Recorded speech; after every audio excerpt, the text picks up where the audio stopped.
I used to think that there were two sets of limitations to confidentiality. There were the permissive kind, where a client gives you permission or you're allowed to try to hospitalize them, for example, danger to self. And then there were the mandated kind, like a Tarasoff or a child abuse report. Those have not disappeared, at least in my approach. But I've added a third limitation. I think that by virtue of keeping records, and in particular electronic records of all kinds, we've created, and we're moving towards a system where there is a whole other limitation to the confidentiality we can provide people. And not to mention boundary issues, not to mention issues of our own privacy. This is about the privacy of clients. These are what I call de facto limits imposed by record keeping, particularly digital record keeping. And part of my concern about this and my increasing alarm is a site called the Privacy Rights Clearinghouse. It's a nonprofit, and they chronicle data breaches in the US. And since 2005, they have documented over 500 million breaches of various kinds of private records in the United States. 8 years. And at this point, and this is, by the way, only the ones that are reported, not all those that exist. Even if I'm conservative and I say maybe it's 20% more or 30% more, that's about 2 privacy breaches per citizen in the United States in the past 8 years. And that doesn't count the ones that are legal. So I'll let you take a look at that site if you're interested in bumping up your PA after this class. But although many of these are not healthcare or even mental health care related, many are. Okay, that statistic includes financial organizations, educational records, medical records, private business, you name it. Because not just healthcare. No. Although some of the ones that I will mention here are staggering as well for healthcare. I'll select just 2 on this lovely list. September 2011, Scientific Data in San Antonio. Scientific Data is responsible for the healthcare records of currently enlisted or serving military personnel. They had an oops of a breach of close to 5 million military patient records, including health and Social Security numbers. And they're responsible for that security, and poof. Okay? One wonders who got it.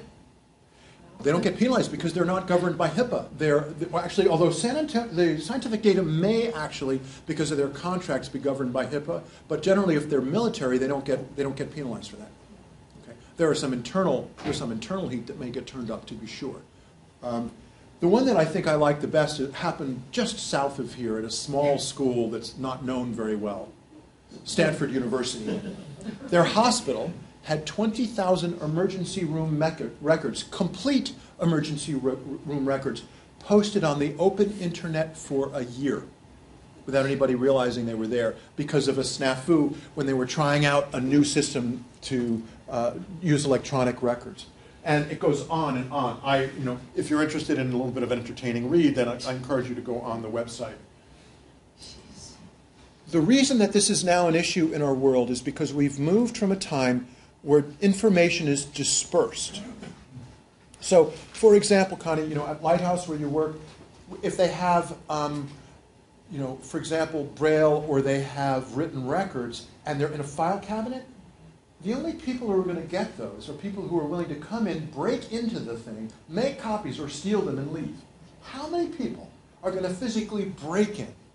It's a relatively limited number. There isn't value in the paper that much. The information may be. But if you aggregate that information with millions of other people, you begin to be able to develop markets. So the main intrusion into our personal lives and into our clients' personal lives has to do with the business aspects of and the value of information. A couple of minor examples. When you go on Google, and don't lie to me, I know some of you actually Google. You might even have Gmail accounts. If you start writing an email, you'll notice that advertising that's related to the content of your email pops up. Dang, right? Well, those are called bots, and it reads as you're writing, and then it targets advertising. That may seem trivial, but it's actually kind of the difference between doing blanket advertising, kind of mass advertising. You get about 0.5% response in a general population. Targeted advertising, you get roughly 40 times that, 20% response. So the money to be made by knowing that I take all kinds of psychotropic medications, me personally, nobody else. But the money to be made by aggregating all that information is considerable. That's why, as we've aggregated information, there's been pressure to give access to it, to provide it, and more, we're seeing that companies are happy to do that. For example, there's a little, in some circles it's well known, but there's a little known law called the Electronic Communications Privacy Act that was passed in 1986. And what it said was, notice, 1986, did we have an internet? Yeah. I think we were just finishing up our doctorate, right? No, we didn't know about any internet at that point. What they were trying to do is define when something was a live record or a live transmission that couldn't be wiretapped, and when it was no longer live, it was a record. And they decided on 180 days. And for telephone calls, that's not a bad thing, because usually it's just the idea of who was called, when, and that's it. There's no content. Well, that law, even though it's now being reconsidered, applies to all electronic communication, including emails, text messages, searches, which means that 6 months after Google has you write that email, they can search and categorize and use those emails for commercial purposes. They are no longer engaged in wiretapping. Okay? So what that means is whatever we do online is vulnerable in one way or another. And that's only one example.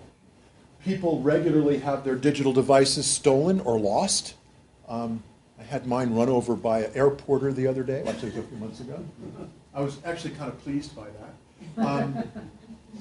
When you re-enter the United States, you can have your laptop or your phone searched and your encryption broken, because there's no right to a Fourth Amendment protection when you're coming into the United States.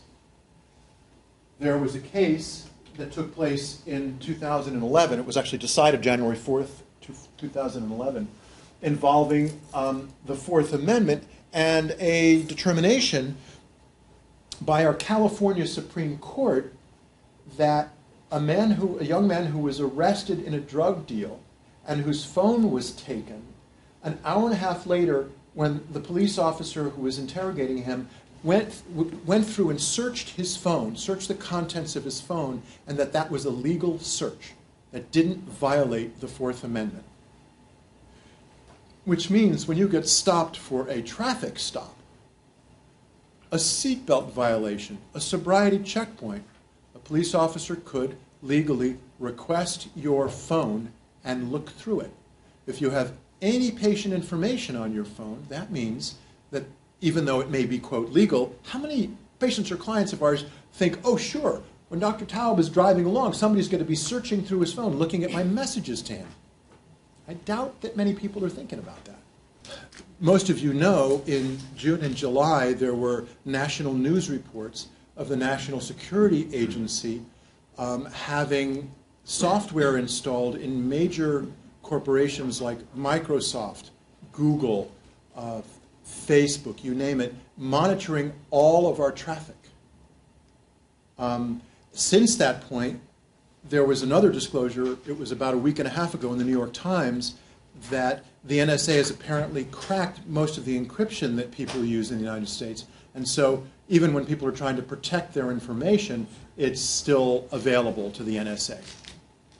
Okay. So we're in an environment where there is what one would call an electronic information sieve. It's really easy to get information when one communicates using digital media. And there have been some regulatory responses, although these regulatory responses were not to the NSA. They are regulatory responses to the multitude of reports of violations that were clearly illegal. They were outside of what was permitted, maybe Fourth Amendment permission, but mostly things like commercial enterprise getting access to information that they shouldn't, okay? Or people stealing computers. And one of those standards had to do with the security rule, which is now about 8 years old. And then a couple, 3 years ago, actually a little bit longer than 3 years, it's been almost 4 years now, the High-Tech Act and the security rule was followed by the High-Tech Act, which is part of, or at least connected with HIPAA. So the security rule was intended for our electronic data to increase its privacy, its security, so that people were not as able to get access to it. So professionals, healthcare professionals, including us, were supposed to engage in what was called a risk analysis to determine what are the risks of disclosure, inadvertent disclosure or somebody hacking into my system, and then we're supposed to take steps to minimize those risks. And it had to do with who gets access, who's allowed, physical integrity, where the records are kept, and what kind of threats those records may be exposed to. And then computer systems, such as if I email you with specific information about a client, how do we protect that? How do I keep it from being distributed across the open internet? We're supposed to document the various steps. That was in 2005. Notice that that was 8 years ago, and we've seen this huge explosion of breaches. So the security rule maybe didn't work so well. And I could be overstating it, but there was additional concern. And so there was a push right after Obama was elected in 2008, and just in that spring there was a push, among other things, to upgrade privacy. And one of the ways of doing that was to require breach notification. That is, if information that was covered by HIPAA was somehow exposed or compromised, requiring providers or organizations to notify patients, notify clients. So this breach notification was seen as one of the ways of encouraging organizations to be much more careful about the confidentiality of their records and to be more assiduous in their protection of digital information. The primary rule, and I'm going to kind of go through this relatively quickly, the primary rule, though, had to do with if there was a breach, then we have to respond within 60 days and notify clients. Okay, that's the primary rule. But a breach is defined as an impermissible acquisition, access, use, or disclosure of protected health information. Okay? That's the general definition. There's a presumption that there's a breach unless we demonstrate that there's a low probability that the information has been compromised. So, for example, let's say I'm involved in providing you information in a case, and you have permission from clients for me to send information. I saw them as a couple. They both give me permission. And I send the information, but I forget to tailor the disclosure to exactly the contours of what they said I should do. But you have a duty to maintain the confidentiality of that information just like I do. So my risk analysis would be, well, if I notify you quickly and you say, fine, I'll get rid of it, I'll destroy the information, that the risk is very low. So I would have to demonstrate that. I couldn't just assume that it was very low.